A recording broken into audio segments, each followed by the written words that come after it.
Here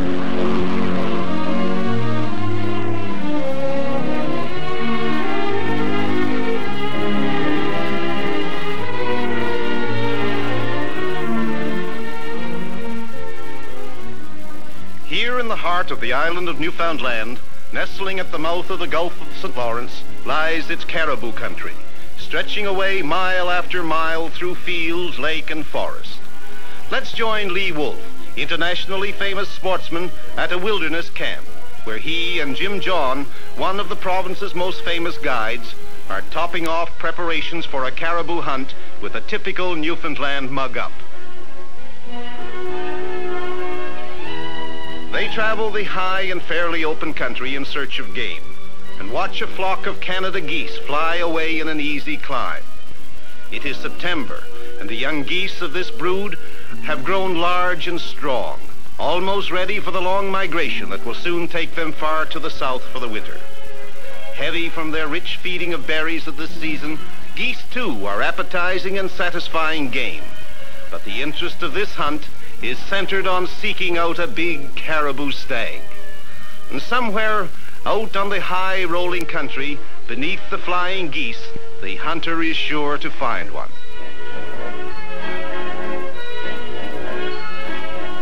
At another point, they pause to watch a red fox, one of nature's craftiest animals, race away in wild alarm, surprised by the hunter, whose gun will remain silent, however, until he finds the special game he is seeking. The presence of foxes also indicates a plentiful supply of snowshoe rabbits and other small game. Traveling over a ridge, Lee and Jim lift their eyes to watch a young bald eagle soar above them on the 6-foot spread of its broad wings.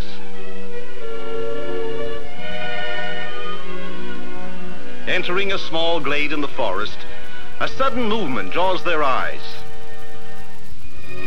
These are female caribou, or does.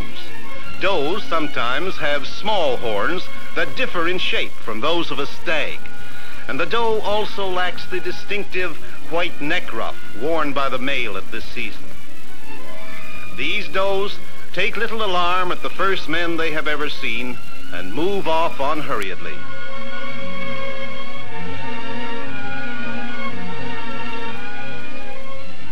Later on, while crossing an open field, a caribou stag comes into view. The showy white fur around his neck quickly identifies this animal as a male.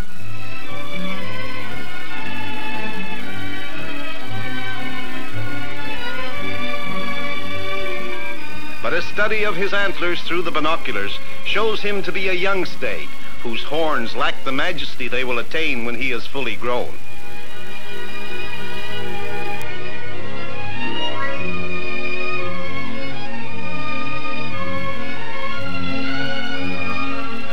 This young caribou stag, whose steaks would be prime and tender, swings on around the hunters to a downward position. Spared because his antlers failed to measure up to the requirements of this discriminating hunter, he becomes one of the few stags ever to stand out in the open and watch a hunter turn his back and walk away. Although caribou hunting may be quite successful when the hunter is on the move, Lee and Jim both know their chances are best if they spend most of their time at a few good lookouts. It is from one of these vantage points that a caribou is spotted, moving slowly across the open slope at a distance of more than 1,000 yards. The animal is easily identified as a stag by the white of his neck and the occasional flash of the sun on his horns. Knowing the country as well as a small boy knows his own backyard, Jim John, the guide, is able to sense the caribou's destination and guess his probable course.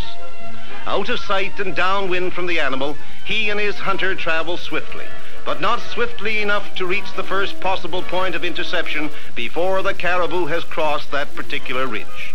And again, the hunter and his guide take off on a course designed to bring them to a point on the caribou's path well in advance of his arrival.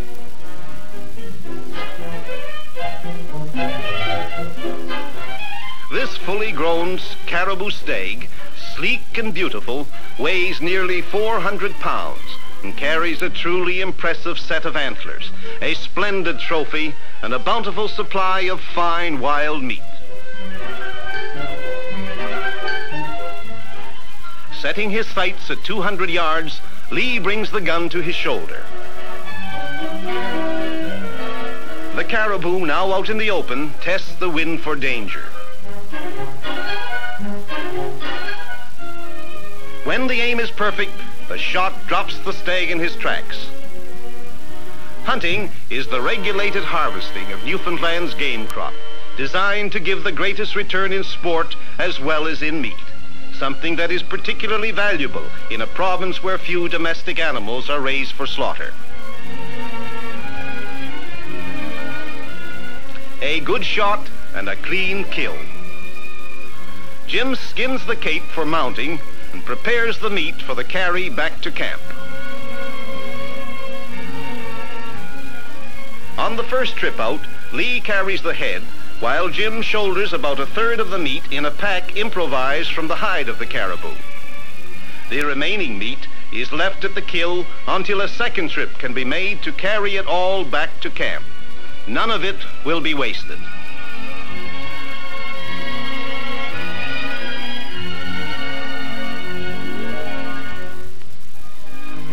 Now Lee Wulff exchanges his rifle for a shotgun, and from caribou hunting, he turns his attention to the great game bird of the northern barrens.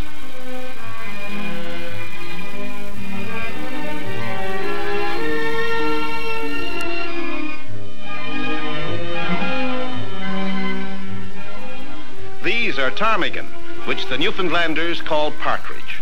They are the grouse of the north, and are similar to the ruffed grouse in size and shape, but these birds change their color with the seasons, from a mottled gray bronze in summer to a complete snowy white in winter. The early hunting in October finds them already preparing for the coming of the snows, about midway in their plumage change.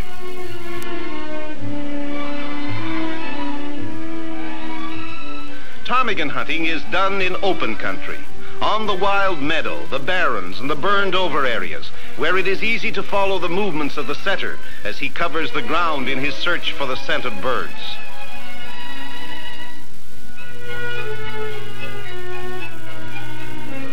Finding it, he moves up swiftly for the point. The setter holds steady while Lee walks up to take a shot as the bird goes to wing.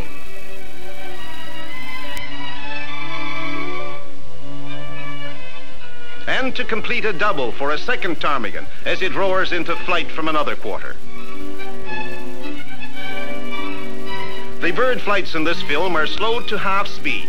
Actually, ptarmigan fly as fast as ruffed grouse or quail and are equally sporting. And now, with the broad Atlantic sparkling in the sun behind him, Lee climbs the hills, for the ptarmigan, like the caribou, prefer the high and open country. Less wary than the big game animals, however, the Newfoundland ptarmigan are found in areas readily accessible by boat, train, or highway. Again, the setter finds the scent of game and carefully works up to a point. The birds flare into flight, and Lee shoots, but right through a hole in the middle of the covey. And off they go, every last one of them, over the ridge and out of sight. Ptarmigan like these are often found in coveys of from 8 to 14 birds. But there's always a consolation to be found for a missed shot on this hunting ground. The tart red partridge berries, which cover much of the ptarmigan country, and the endless acres of blueberries furnish an occasional snack for the gunner. And these berries also form a major part of the diet of the birds and give them that special and unforgettable flavor.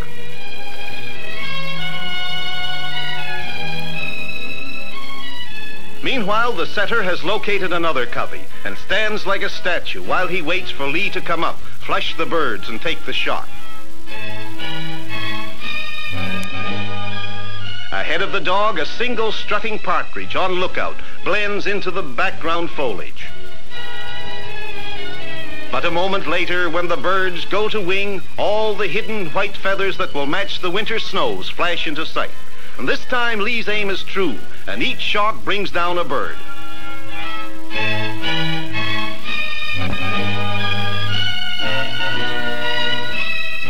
Two more tasty ptarmigan are one step closer to the oven. Newfoundland's ptarmigan are great game birds, hunted in beautiful cover, where the gunner has excellent visibility and the dog has plenty of room to work.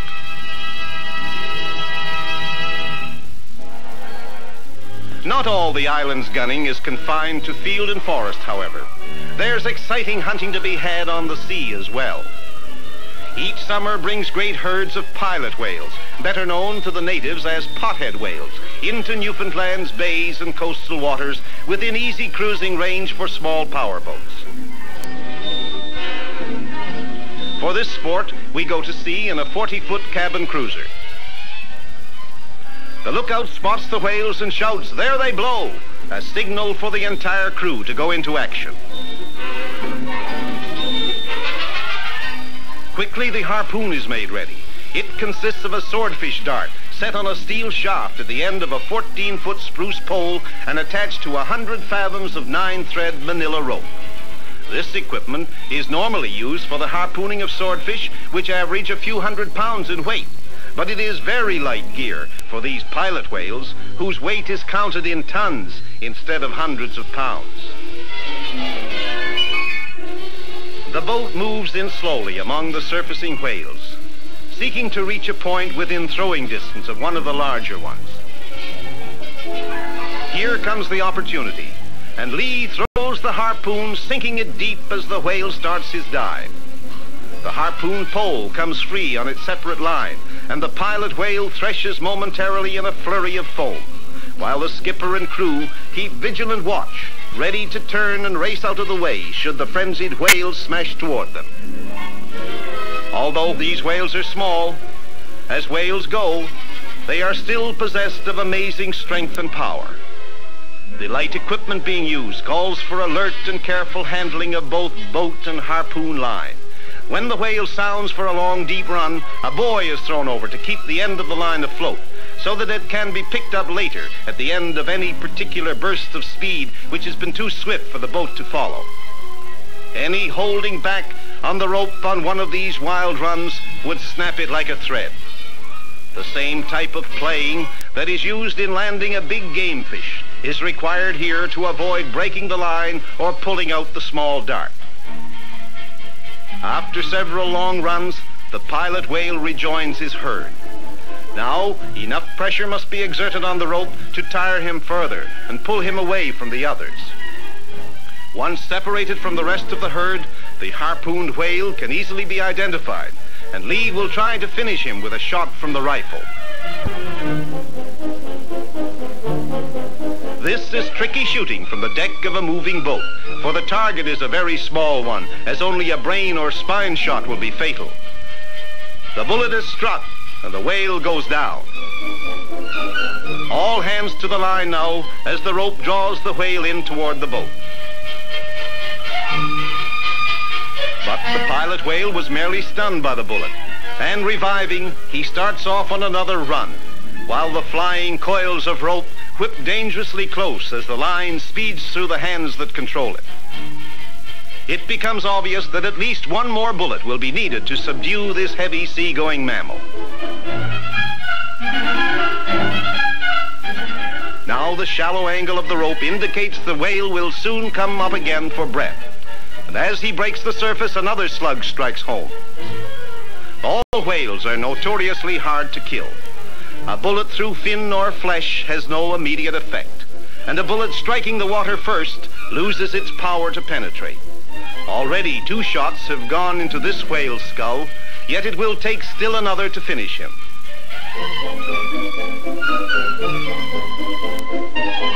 This too is a period of danger when the pilot whale, held close by the rope, but still strong and unpredictable, may strike at the boat with a wild rush. If he does ram the boat, the force of the blow could easily sink her. Final shot, centering in the eye, ends the battle. The head of each pilot whale contains a store of very valuable oil. The blubber is used for various manufacturing processes, while the meat serves as food for nearby fur farms. This is a valuable catch. This is sport with a purpose.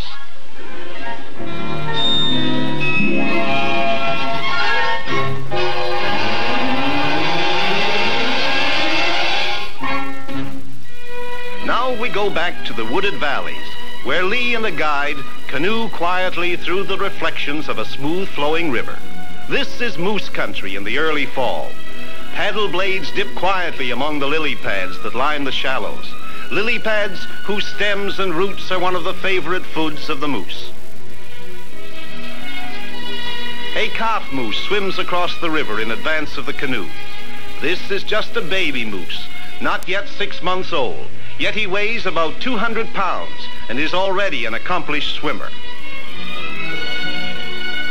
Approaching the shore, this young and frightened moose encounters some difficulty getting through the alders. When he gets his full growth, he'll be able to crash through them as if they were mere straws.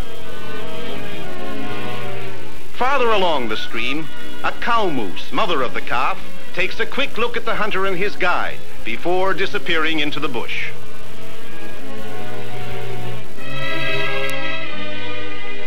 Leaving the main stream for a winding channel, the hunter is more than ever alert, never knowing when a sudden turn may bring him face to face with a great bull moose.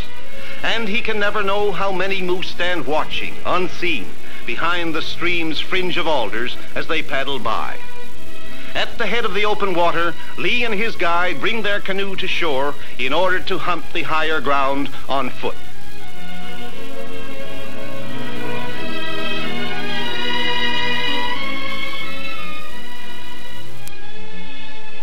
Moose were not native to Newfoundland, but were introduced in 1905. The island suited them well and they flourished. The evergreen forests with their scattering of birch, aspen and maple give protection from the winter storms and some subsistence feeding. The broad fields are rich in summer food, and the moose travel the soft marshy ground with ease, though some spots may prove tough going for the hunter. Water and the rich growth of swampy shores are everywhere. This is wilderness hunting, where a man need not clothe himself in scarlet, and where any water he finds will be safe to drink.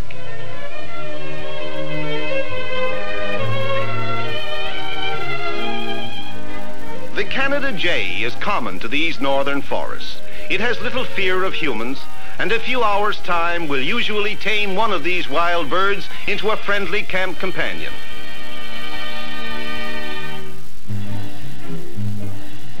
Hidden in the alders now, our hunter and his guide watch and wait as they hear a moose approaching.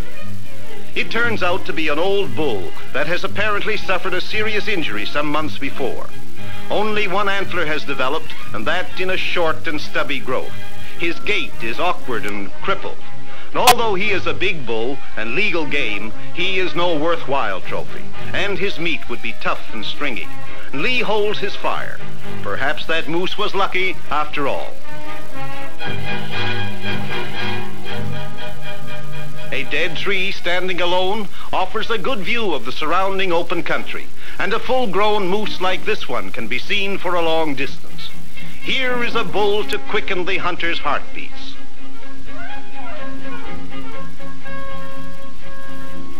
Knowing the terrain thoroughly, the guide chooses the path as they cut through the alders to stalk the moose. But at the end of the stalk, the success or failure of the hunt depends upon the gunner himself, when there is just time for a single shot as the big bull breaks for the timber 150 yards away. The hunter's bullet is the most merciful death a game animal can hope for. Otherwise, he must eventually succumb to disease, predators, or starvation. Rarely, if ever, does he die of old age.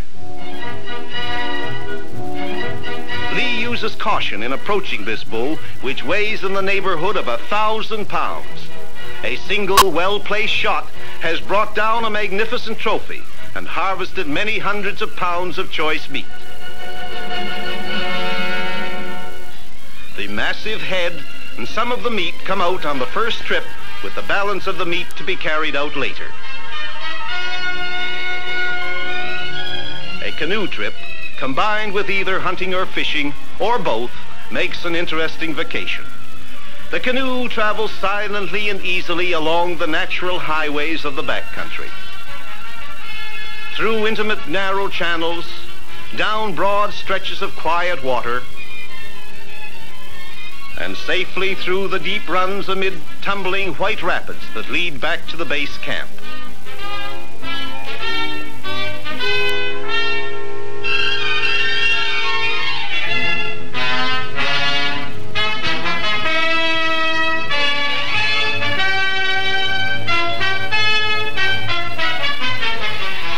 Like Lee Wulff, most moose hunters can count on getting their game in Newfoundland and on bringing a good supply of meat back to camp, where it may be brined and lightly smoked if the trip home or to adequate refrigeration is to be a long one. They can look forward to choice moose steaks sizzling aromatically over a blazing wood fire, and to returning home with an outstanding trophy from the province of Newfoundland, where sport is at its finest.